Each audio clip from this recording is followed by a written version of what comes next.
All right. So the plan today, I'm just going to ask you a few questions about your experience working with me. How long has it been? 6, 7 months, I think. Yeah. So quite a long stint, long time for you to endure my droning voice. So I'm sorry about that. But yeah, if I can ask you a couple of questions about your experience, I'd be greatly appreciative of that, and just answer as honest as you possibly can. So first question is pretty open-ended. How has your experience been working with me? Go in as much detail or as little as you like. I would say great. I think if you rewind my last 4 years, I was in a pretty dark place since my first concussion, and just the flip of what I was 4 years ago, right after my first concussion, to now is a complete, total change, and I'm very grateful for it.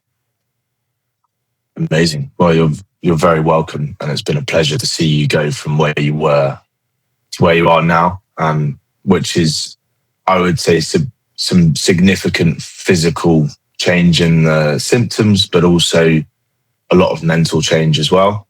And I think your life has changed considerably too, and your outlook on life as well, which has been a pleasure and amazing, just amazing to see. So that's been really cool. So if I could ask you then to go into a bit more detail about where you were when we started working together. What was your situation? What was your knowledge on concussion and post-concussion syndrome? And how were you trying to help yourself? And what was the current situation at that point? I would say I definitely thought soccer was life, and I just would do anything to play before I met you, I'd say. Even put myself in harm's way and my future health in harm's way. I just thought playing was the only happiness I could get, so I just kept playing. Yeah, I'd have headaches every day, but I thought I'd just get used to it, and I did get used to it, and just kept playing through it, kept heading the ball through it. Just thought that was going to be my normal life for a while, and I was perfectly fine with that. But like, hindsight and looking back, that's not normal, and I don't think a person should ever go through that and put themselves in more pain each day. I definitely knew about concussions, and because I lived with post-concussion syndrome for 4 years, and I like knew when people knew me as a person with a concussion, and always came to me when they hit their heads, because I would take the right supplements. I would try to stay away from like certain lights or sounds. Like I had a little bit, but definitely not the knowledge that I have now with the mental and physical side after working with you. If you could sort of describe some of the physical symptoms you're experiencing, so headaches, for example, was quite a big one for you and still is sometimes affecting you now. But yeah, if you could go into the symptoms you were having at the time. I was light sensitive a lot of the time. I mean, right after my first concussion, I literally had to wear a hat for 6 months because I was that light sensitive. Sounds hurt too, and I couldn't be in a lot of loud environments or a lot of like social environments because like sounds were very overstimulating for me. I definitely got very anxious and depressed at times for like 2 out of 4 of the years. I was super depressed and just only played soccer, didn't go out in the social scene, didn't make friends. Just, I mean, the headaches were really debilitating where I would just think laying in my bed would solve my problem, and I didn't want to do anything else than that. But those were primarily it. I just didn't want to meet anybody, interact with anybody, and I just thought my headache would go away if I just laid in bed all day. Yeah. Yeah, and I got that impression that it was sort of like you knew what was going on, but you just didn't really know how to fix it. And then obviously in that sort of desperate position, of course, you're trying things you think are the right things to do. And part of that is just trying to socialize and be around your mates playing football or soccer. And yeah, I don't blame you for that at all. It's been really cool to see you gain the understanding and get to the point where you are now, which is relatively symptom free, and actually got control over those symptoms, and you now know, correct me if I'm wrong, how to manage the symptoms, but also you are on a clear path of recovering from the symptoms, and it's only getting better and better each week. So if you could describe where you're at now in comparison to where you started off, how are you feeling now? What's your current situation? I'd say overall lights don't bother me anymore. Sounds, I mean, I've always not been great with sounds, even at a young age. I just, when it's too loud, I don't do great. But I'm definitely like, I'm out with my friends all the time. Like, I spend as much time possible out with my friends. Like, I love them. I'm definitely making more and more friendships and relationships with people, which I'm very grateful for, because, like, just a year ago, if you would tell me that I'd be doing that now, I wouldn't believe you, because I literally would just rather sit in my room than go hang out with my friends. So I think that's really a change. And like, yeah, there's some things that create a headache for me, but it's not an every day and every moment of every day. Like, there's headache-free days, which I'm very grateful for, and I like feel like a normal person again in a sense.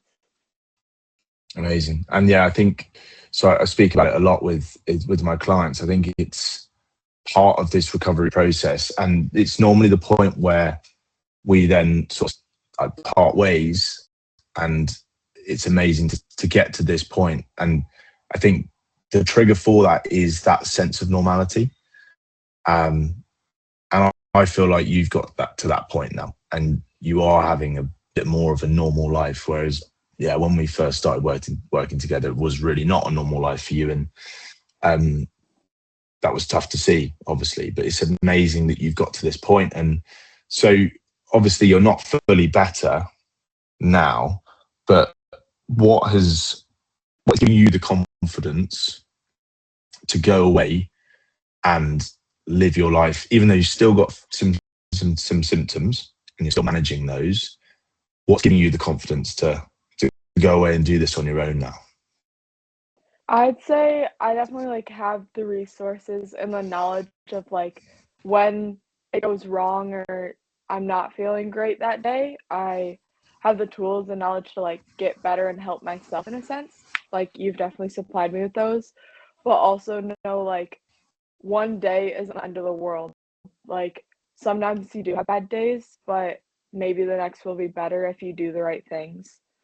And just like controlling what you can control, and like going through every day of like taking the step that you can in order to keep getting better. Seeing you go through this process and seeing you gain that sort of mental resilience and strength. Mm-hmm. And I think it's really powerful what you mentioned about you're having a bad day. It doesn't mean that it doesn't mean you're spiraling. You don't have to let that spiral you. And I think for me, it's about just turning up every day and being 1% better than the day before. And then some days you're 25% better than the day before. But if you can just turn up and make that 1% difference each day, then I think that's what consistency is. And I think that's something that, correct me if I'm wrong, that's something that you've now learned, and that's something you are carrying forward, is that it's controlling those emotions in those times where it's difficult, and also in the times where it is good, and understanding in the good times there's probably a bad day on its way, and just being prepared for that, and not allowing yourself just to run off with the thought that this is it, I'm out of it now. So that's something I've seen in you, which has just been really, really cool to see.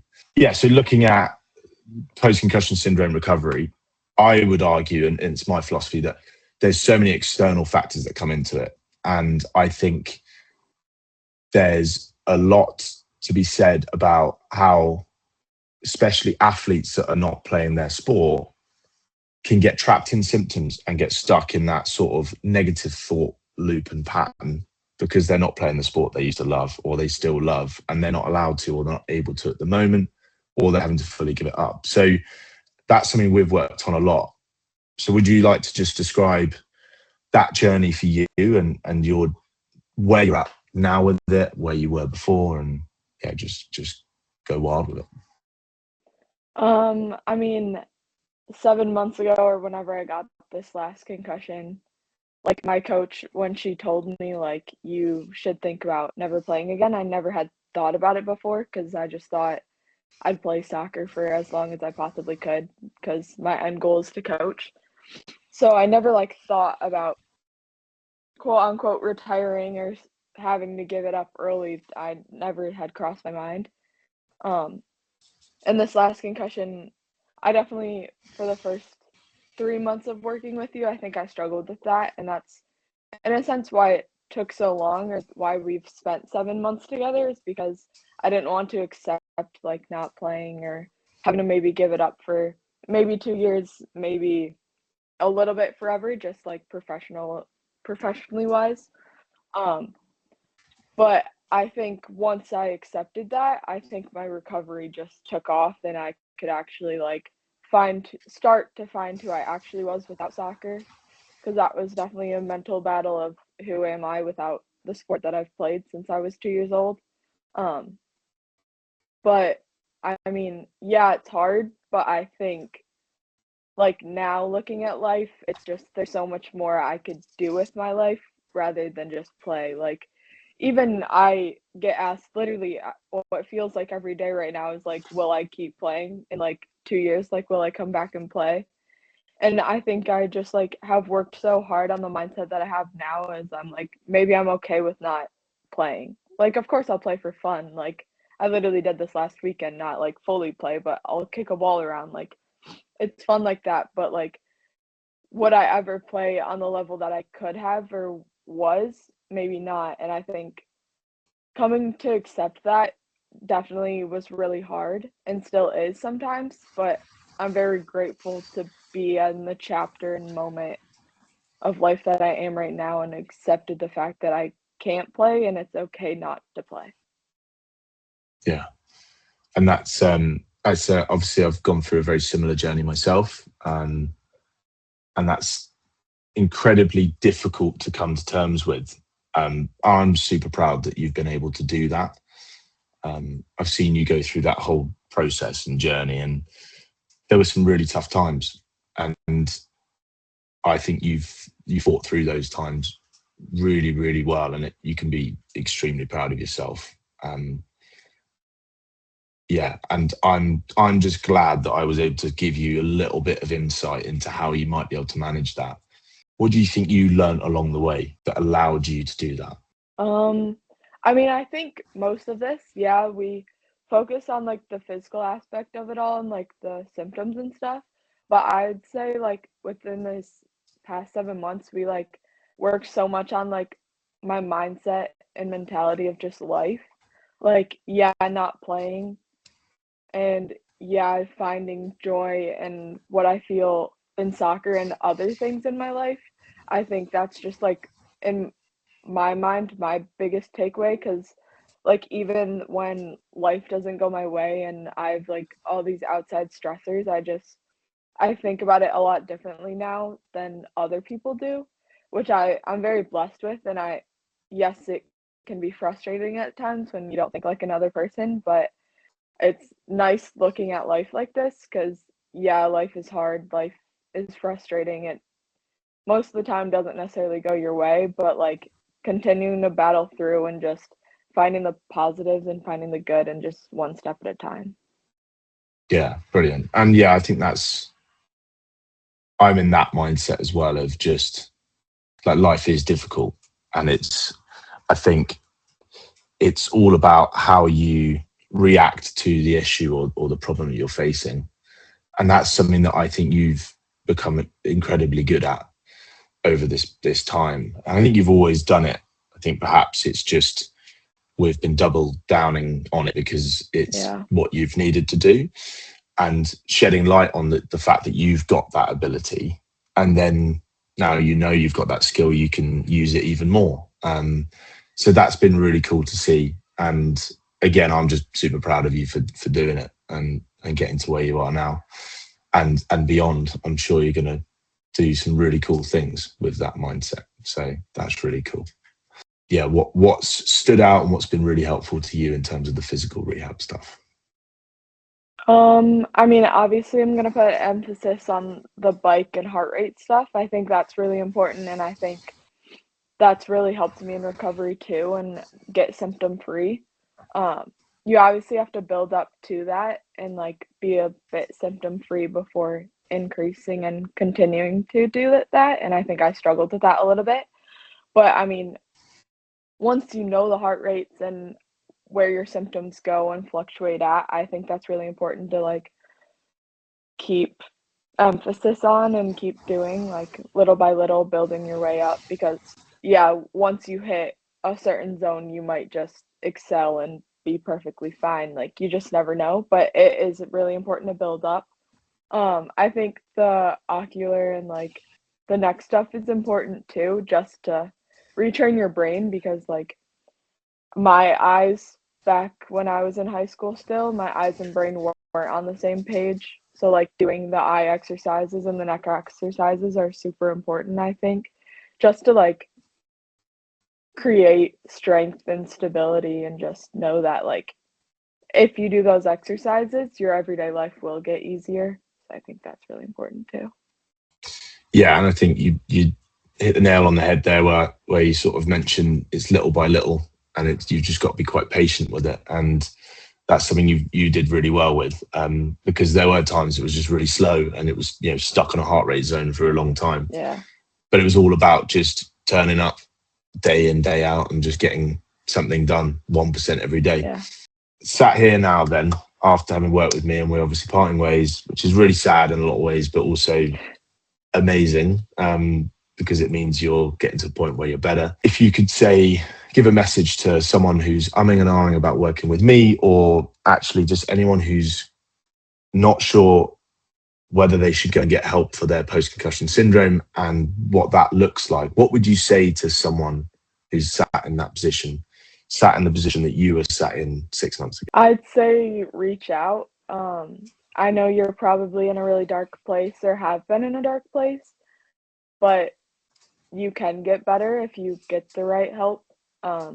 There's people out there like myself or even Barney who understands what you're going through, even though you probably don't think that. But once you find a person who actually understands you, it does help recovery a lot. And yeah, if you asked me 7 months ago if I was ever gonna be okay and headache free, I probably would think you're insane.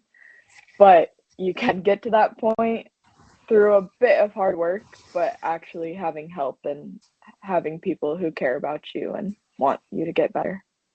Another question I have is just about how much your academics has come on since working with me, because at one point you were struggling quite a lot with that. And now, where are you at now? Where were you at before? Where are you at now?